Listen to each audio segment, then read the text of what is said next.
A meditation analysis of the four realities by Thanawaro Bhikkhu.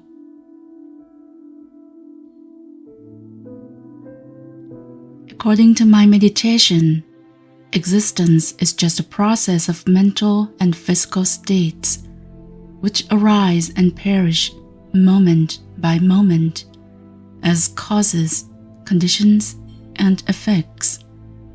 It is really vivid to my experience. It has given me no doubt that the world, which appears as a unity, is in fact a plurality of constituents in reality, by which I call real elements of existence, because they are the results of analyzing things in the world. They are real, as they cannot be further analyzed into other realities. These real elements of existence are Citta, the mind; Cetasika, mental concomitants; and Rupa, the form. I also found that they never exist independently.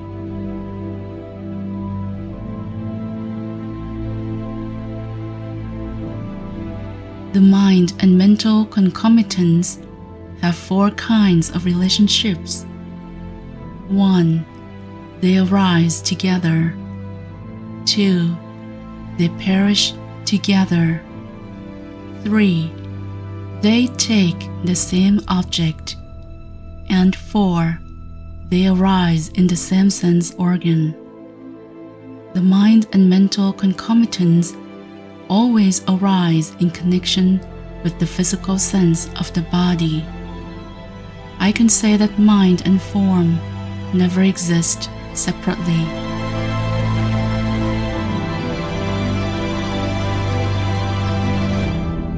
The first reality, Citta. Citta is derived from the root word cinta, which means to think. The ways of thinking are threefold. Number 1. Thinking that is endowed with endeavor, called ihana cinta.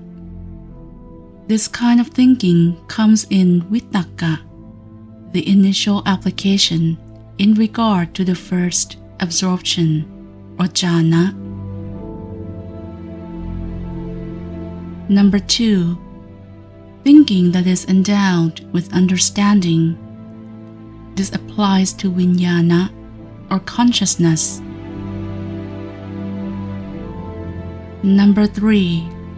Thinking that is endowed with realization. This applies to panya, the wisdom or intuition. Of these three, the second one is applicable to the term citta or consciousness because it has the sense of understanding the object. My understanding is that it is called consciousness or citta because it is a variegated nature. It is called mind or mano because it knows the measure of an object. The Atta Salini says that a single moment of consciousness is introduced by three names: mano, the mind, in the sense of measuring; vijnana, in the sense of discrimination; and dhatu, in the sense of ultimate reality or absence of a living entity. The Atta Salini explains these meanings as follows.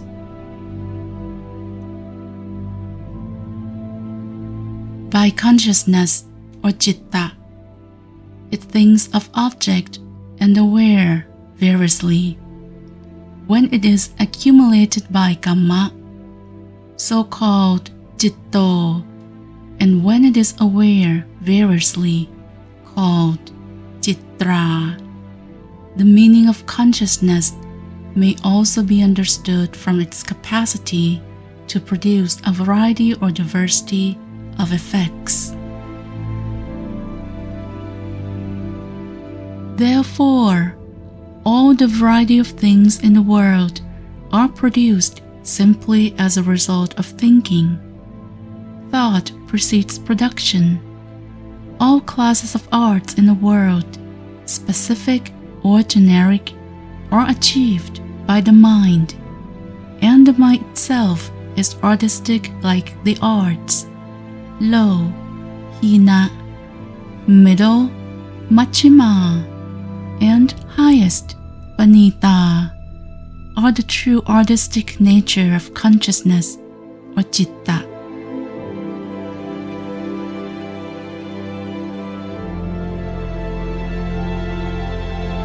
Though citta is described in the sense of variation, it does not mean one particular consciousness, but all the processes as a whole. Otherwise, one call even one kind of consciousness by the name citta in that sense, because it is common usage in the world that one constituent part of something is used for the whole. For example, people who have seen one part of a mountain say that they saw the mountain.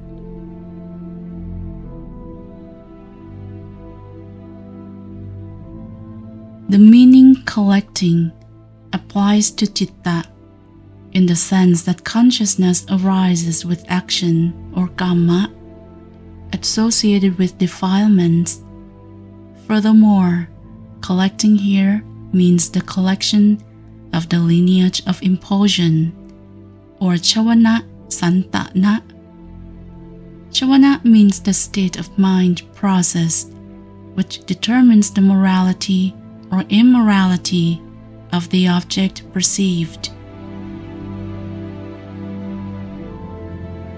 Because of consciousness, the personality, or better still, the resultant consciousness, or attha-bhava, produced by the action of defilements, or kamma kilesa, is protected.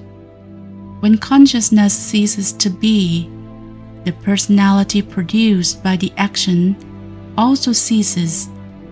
Consciousness is like a protector of the personality.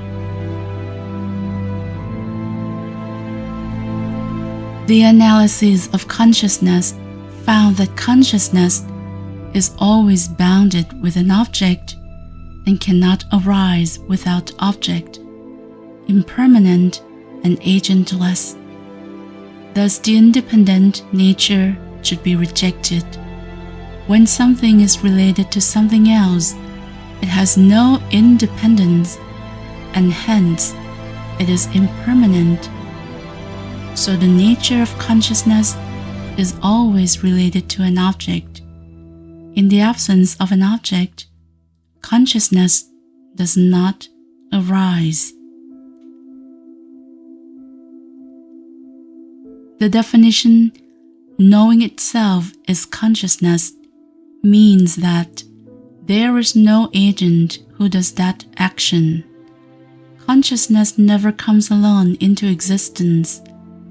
Like King Milinda, always goes anywhere with his attendants. Without deep investigation through meditation, citta has been as a conventional assumption, and being deceived by the common nature of consciousness, takes things which are impermanent as permanent. Thus, consciousness is compared with magic deceiving people. There is no one to command it, but it proceeds according to the nature of the mind. Citta, niyama.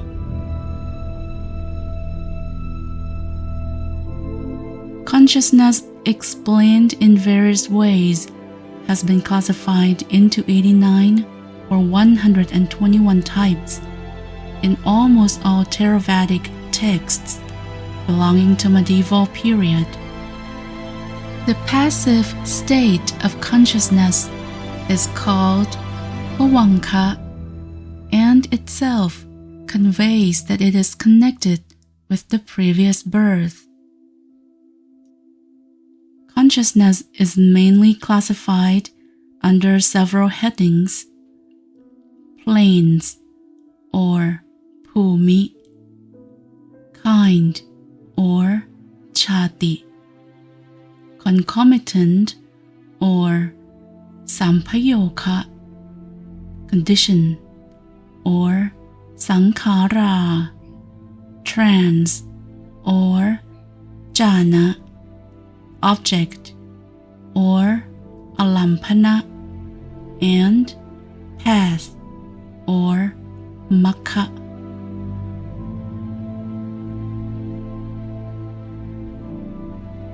One moment of consciousness comprises 3 moments or stages, namely nascent, upatha, static, titi, and cessant, pankha.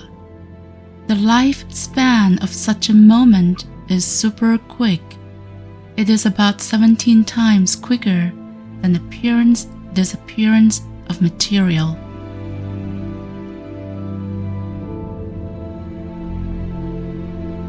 The second reality, Cetasika. Cetasika is used in the sense of originating in consciousness, accompanied with consciousness. According to this, Cetasika is not something different from consciousness, but comprises characteristics of it. I can summarize as: Number 1, they arise and perish together with consciousness. Number 2, they share the same object. Number 3, basis as consciousness.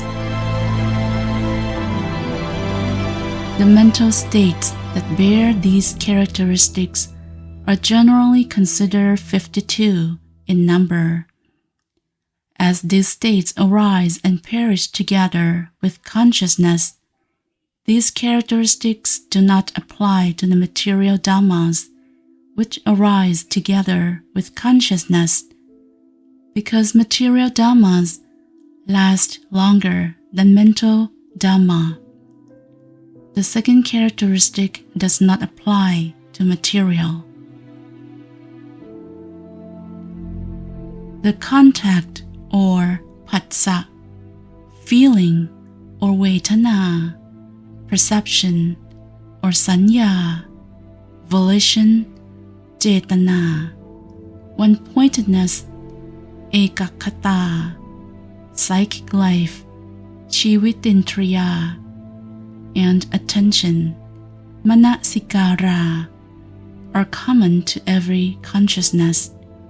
They are common to all 89 types of consciousness as they arise with them. The term Cetasika can be defined as that which is made by the mind, or it arises from the mind. By this definition, Cetasika applies even to the mind-born material phenomena, Citta samutthana rupa. In order not to have this meaning, Cetasika is described as comprising 3 groups, which are vedana, sanya, and sankhara.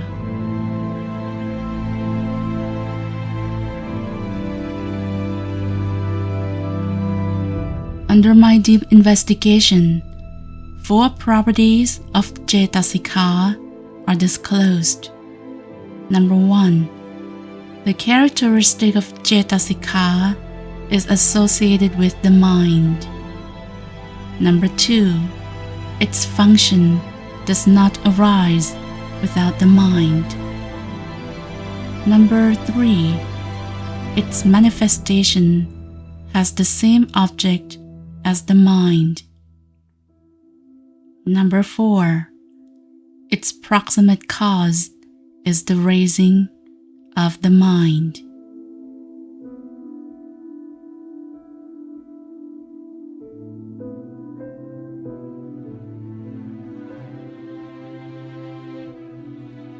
Therefore, these two concepts of Citta and Cetasika are one and the same concept, that is consciousness. However, it appears that the division into Citta and Cetasika was made for convenience of definition purposes, and not because they are two separate entities in reality.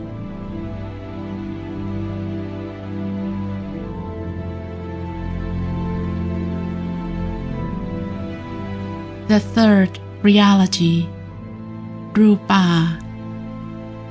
It appears to meditation practitioners that the concept of Rupa represents the physical aspects of a person or an individual and the world of experience.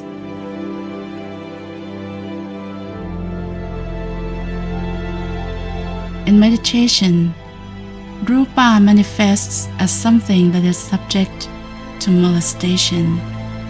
Molestation here means becoming transformed with the effects of heat, cold, attack, and so on. That means arising in another form when the opposite conditions such as heat, cold, are present.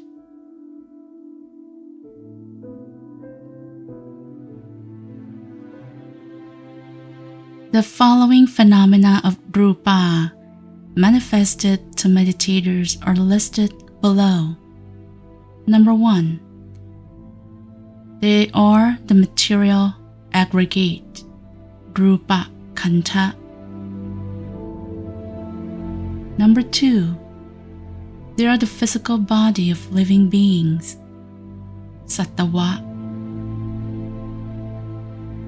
Number 3, they have colors, Vanna. Number 4, they have configurations of shapes and dimensions, Santana. Number 5, there are the meditation objects, Kasina Nimitta. Number 6, there are the conditions or causes, Paccaya. Number 7, they are the nature, Sabhava. Rupas comprising two groups, the primary or Bhuta and the secondary or Upattaya. They are 28 in number. All the Rupas are one of nature according to 8 characteristics. Number 1, rootless, ahetuka. Number 2, causal, sappajjaya. Number 3, with defilements, sassawa. Number 4, conditioned, sankhata. Number 5, mundane, lokiya. Number 6, pertaining to sensuality, kama vachara. Number 7, objectless, anaramana. And number 8, not to be eradicated, apaha tappa.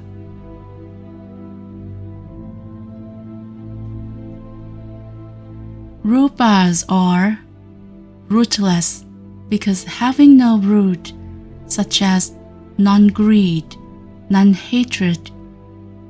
Causal because related to their own conditions, action, mind, and so on. With defilements because they arise regarding themselves. Conditioned by cause.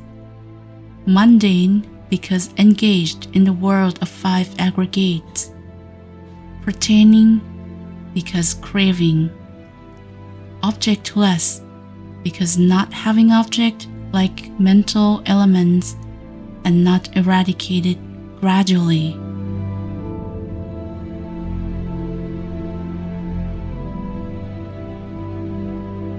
Among the 28 rupas, only the first 18 can be considered as real rupa dhammas. This becomes clear through the meditation because, number 1, they can be noted by their own nature like hardness and hotness, saphava rupa. Number 2, they possess characteristics such as arising, impermanent, lakkhana rupa. Number 3, they arise because of causes, kamma and so on, by their own nature, nibbana rupa. Number 4, they have nature of molesting, rupa rupa. And number 5, they can be obtained in their own nature and worthy of being contemplated by applying them to 3 characteristics of impermanence, while the rest of rupas are regarded as the phases of the real rupas.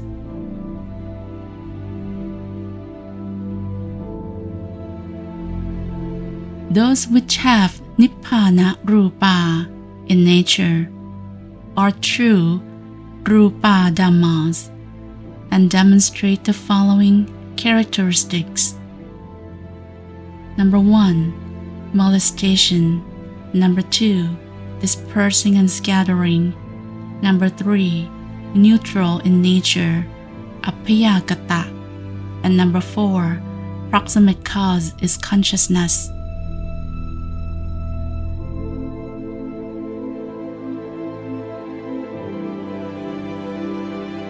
The last reality, Nibbana. The epitomic interpretation of Nibbana is the final goal of Buddhism, but through the meditation experience, it somewhat differs. It manifests the complete detachment from defilements. This is a real Dhamma, a true nature. In Visuddhimagga, it says that whether formed or non-formed are fading away. That is to say, the disillusionment of vanity, the elimination of thirst, the abolition of reliance, the determination of the round, the destruction of craving, fading away, cessation. The Abhidhamma Vatara contributes to the idea that Nibbana can be obtained by the persons who follow the relevant practices and investigate it through the eyes of consciousness and wisdom. Something should not be denied merely because untrained persons or putuchana do not obtain it.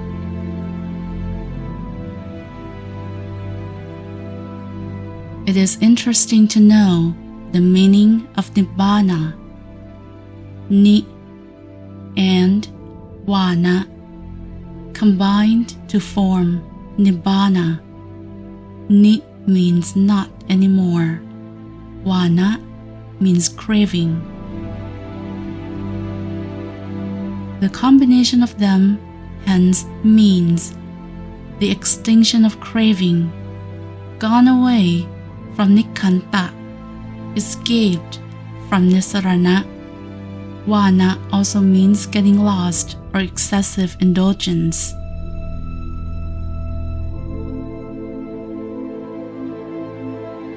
The Apitamattha Sankhaha presents two characteristics of Nibbana as follows.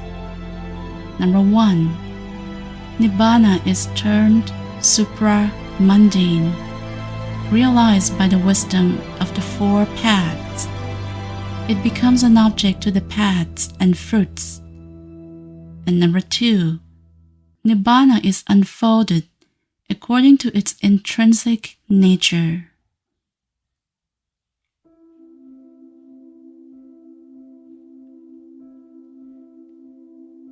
According to my meditation experience and the Visuddhimagga, it is twofold, namely, the element of Nibbana with and without remaining.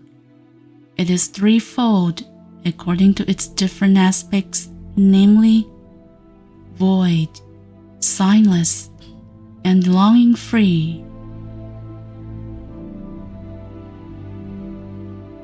As a clarification, number 1, Nibbana is to realize, and number 2, Nibbana is to be an object of the paths and fruits, that is consciousness and wisdom. Through the process of meditation, this closes Nibbana with the remaining 5 aggregates, even though there are certain moments of non-aggregate in perception. The realization of Nibbana with 5 aggregates left is called Saupatisesa Nibbana Dhatu. When the 5 aggregates disappear at the death of an arahant, that state is called Anupatisesa Nibbana Dhatu. Nibbana is void because it is devoid of attachments, hatred, and delusions, either by the way of objects or of accompaniment. It is signless or animitta because it is free from sign. It is longing-free because it is free from longing. It is matchless or anuttara because it has nothing to compare with. However, one who realized the characteristic of Nibbana has pacification, just like the earth element has hardness as its own characteristic. There are 4 natures of Nibbana as follows. 1. Pacification. Number 2. Its function is making deathlessness or happiness. Number 3. Its fruit is signless. And number 4. Its proximate cause is renunciation.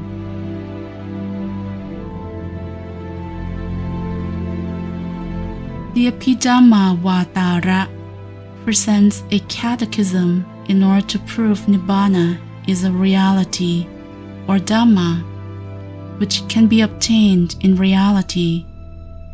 If Nibbana is merely the absence of defilements, all untrained people would be the ones realizing Nibbana, as they would have moments when they are free from defilements. Therefore, there may be different ways to eradicate defilements. A state of Nibbana would become the state of being conditioned.